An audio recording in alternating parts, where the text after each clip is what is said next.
इसनूं छेती तो छेती नत्थ पाई जाए, रोकया जाए। असी पूरा सिख समाज, हिंदू संत समाज एकत्रित होकर इकट्ठे होकर इस खिलाफ आवाज चुकी। फस्ट अंकल नरूला जी ਉਹਨਾਂ ਦਾ ਮਸਲਾ ਕਰੂਸੇਡ ਦਾ ਹੈ। ਕਰੂਸੇਡ ਮਤਲਬ ਹੁੰਦਾ ਕਿ ਇੱਕ ਹਥਿਆਰਾਂ ਦੇ ਨਾਲ ਜੰਗ ਗੈਰ ਈਸਾਈ ਧਰਮਾਂ ਦੇ ਉੱਤੇ। ਇਸ ਲਫ਼ਜ਼ ਥੱਲੋਂ ਕਰੋੜਾਂ ਲੱਖਾਂ ਜਨਾਂ ਪਹਿਲਾਂ ਜਾ ਚੁੱਕੇ। प्रॉब्लम यह है कि जब अनपढ़ता और अज्ञानता इकट्ठी हो जाती है तो वो ऐसी बातें करती है कि क्रिश्चियन लोग लड़ाई करना चाहते हैं, क्रिश्चियन लोग क्रूसेड करना चाहते हैं। ये मासूमों को देखिए आप, ना तो इनको कोई मज़हब पता है ना धर्म। हाँ, अगर दिल से इन्हें कुछ दे सकते हैं तो दें, क्योंकि हमारा दिल देने के लिए बना है। परमेश्वर ने हमें देने के लिए भेजा है। जो लोग परमेश्वर को जानते हैं वो उदारता से देते हैं, निसंदेह देते हैं। तो मैं आपसे रिक्वेस्ट करना चाहता हूँ कि आप अपने हृदय को खोल के अगर जो भी भेंट देना चाहें आप ऐसी मदद के लिए दे सकते हैं, ताकि मैं और बढ़ चढ़कर मदद करूं और योगदान और प्रभु के काम में शामिल हूं। आमीन। मसीह की God bless you all of you.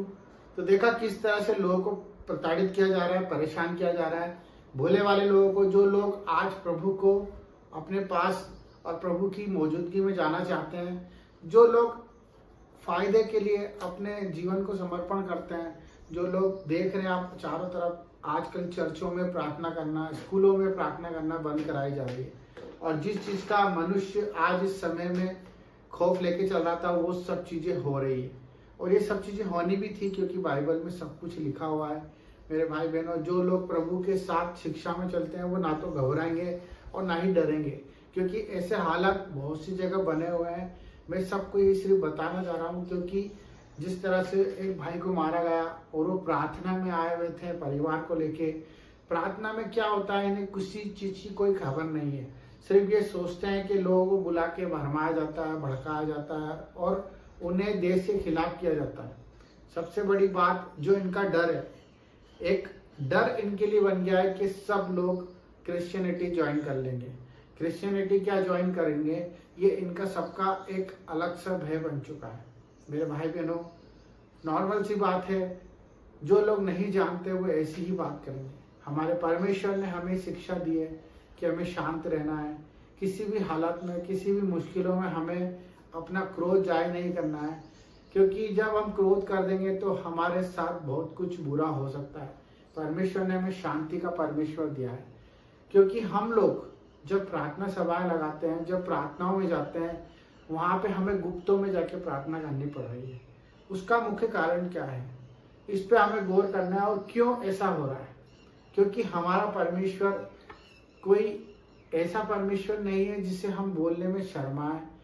हमारा परमेश्वर ऐसा परमेश्वर नहीं है कि उसके कोई दाग है जिसे हम छुपा रहे हैं। हमारा परमेश्वर कोई ऐसा नहीं है जो कुछ अनर्थ कर कर रखा हुआ है कि हम उस वजह से आज गुप्त स्थानों में जाके प्रार्थना करते हैं। हमें प्रार्थना करनी है, हम दिल खोल के सबके लिए प्रार्थना कर सकते हैं। जब हम इस चीज को अपने अंदर डाल देंगे कि अपने पड़ोसी को बताते हुए हमें झिझक ना हो, हमें कोई खौफ ना हो। जब हम बंद कमरे में किसी चीज को करते हैं तो लोगों की शंका जाहिर होती है। हमें परमेश्वर की बातों को सुनना तो है, परंतु उसे बयां करना भी आना चाहिए। हमें क्लियर बताना आना चाहिए कि हम क्या करते हैं, कैसे करते हैं और क्यों करते हैं। हम किसके आदेश से करते हैं और किसके लिए करते हैं और इससे हमारा क्या फायदा है। जो लोगों को ये लगता है कि जहाँ पर चर्च बन जाती है, जहाँ पर जो 4 लोग प्रार्थना करने लग जाते हैं, वहाँ पर धर्म परिवर्तन होना शुरू हो जाता है। इन्हें इस चीज़ का खौफ इसलिए क्योंकि ये लोग खुद अभी तक अपने आप को क्लियर नहीं कर पा रहे कि ये लोग हैं क्या। क्योंकि जो धर्मांतरण की बात करते हैं ये इन्हीं के बीच में से है। मैं आपको आज मैं बताता हूँ इसका मुख्य जड़ क्या होता है कि जब हम चर्चेस में प्रार्थना करते हैं, वो अधकच्चे ज्ञान लेके हमारे पास से चले जाते हैं। और जो लोग परमेश्वर को नहीं जानते वो जाके बाहर ये बता देते हैं कि हमें ये बोला गया कि हमें मूर्ति पूजा नहीं करनी है, हमें किसी के आगे दंडवत नहीं करना है, हमें इससे बात नहीं करनी है, हमें बुराई में नहीं जाना है। तो ये सब चीज़ों के उल्टा ही अर्थ लेकर वो लोग चले जाते हैं। तो मेरे भाई बहनों, मैं आपसे रिक्वेस्ट करूँगा कि इस समय में जो भी फादर हैं, चर्च है, पासवान हैं, जो लोग चर्चें चला रहे हैं, उन्हें बेखौफ चर्च चलाने का अधिकार है। सरकार भी उन्हें रोक नहीं सकती, किसी भी तरह का उन्हें कोई प्रकोप उनके ऊपर कोई असर नहीं कर सकता, और वो ये खुद भी जानते हैं कि इस चीज़ का कोई असर नहीं होगा।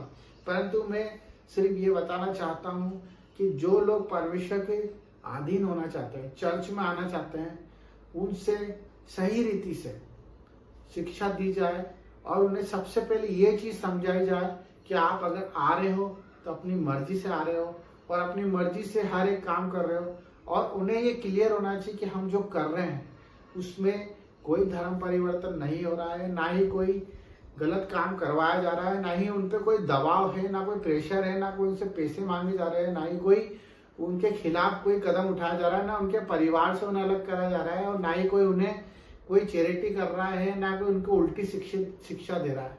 हमें कड़क स्वभाव में आके ये काम करना पड़ेगा, क्योंकि बहुत से ऐसे लोग हैं जो सिर्फ अपने फायदे के लिए चर्च में आते हैं, प्रार्थना सभाओं में जुड़ते हैं कि हमारा कल्याण हो जाए, हमारा फायदा हो जाए, और उस फायदे के चक्कर में जब उनका फायदा नहीं होता है तो वो उसको नया मोड़ देकर एक गलत धारणा पैदा कर देते हैं। मेरे बहुत से ऐसे प्रतिनिधि हैं, बहुत से ऐसे लोग हैं जिनको मैंने देखा है, मैं भी उनको बताया हूँ प्रभु के बारे में, और वो लोग चर्च गए भी सही है और उसके बाद उन्होंने उसको नई व्याख्या दी है कि वहाँ पर ऐसा ऐसा होता है, वहाँ पर वैसा वैसा, क्योंकि उनको पता ही नहीं है, क्योंकि उन लोगों ने परमेश्वर का स्वाद नहीं चखा है। मैं आप सबसे निवेदन करना चाहता हूँ, प्रार्थना करना चाहता हूँ कि आप लोग थोड़ा सा कड़क स्वभाव में आ जाएं, क्योंकि इन्हें लगता है कि परमेश्वर ने हमें सिर्फ शांत स्वभाव दिया, सहन करने की ताकत दी है और हमें सिर्फ चुप रहने का आदेश दिया। ऐसा नहीं है।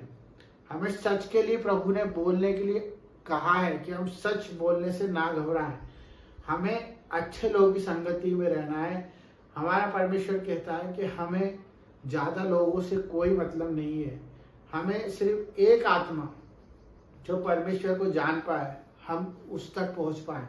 तो हमें ना ही कोई ऐसा कदम उठाना है जिससे हमारे परमेश्वर की बुराई हो, और ना ही कोई ऐसे चर्चों में, स्कूलों में जो वाद विवाद होते हैं उससे हमें नज़रअंदाज करना है। हमें बाकायदा उस पर अपनी प्रतिक्रिया देनी है, उससे क्लियर करना है, जस्टिफाई करना है, क्योंकि ये आपके साथ भी हो रहा है। आपको भी पता है कि आज आप जहाँ जहाँ प्रार्थना सभा करते हैं वहाँ पे उससे एक अलग ही नाम दे दिया जाता है कि वहाँ पर कुछ गलत शिक्षा दी जा रही है। तो इस चीज़ के ऊपर गौर करें। सभी से निवेदन है, अपने भाइयों से, अपने प्रार्थना करने वालों से और सभी प्रेमी जीवों से, कि अपनी प्रभु की आत्मा को प्रबल करें और चोड़ में प्रभु का बात रखें। किसी से डरने की कोई जरूरत नहीं है। जब हम गुप्त स्थानों में प्रार्थना करेंगे तो लोगों को शंका पैदा होगी।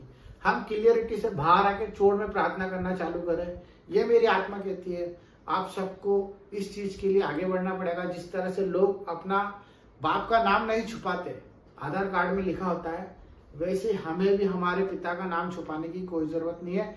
हमें प्रचार प्रसार करना है। बाकी बुद्धि को सहारा लेके, समझ के साथ परमेश्वर के वचन को अगर बांटना चाहते हो तो निडर होके बांटे। सबको जय मसीह की। God bless you, I love you, आमीन।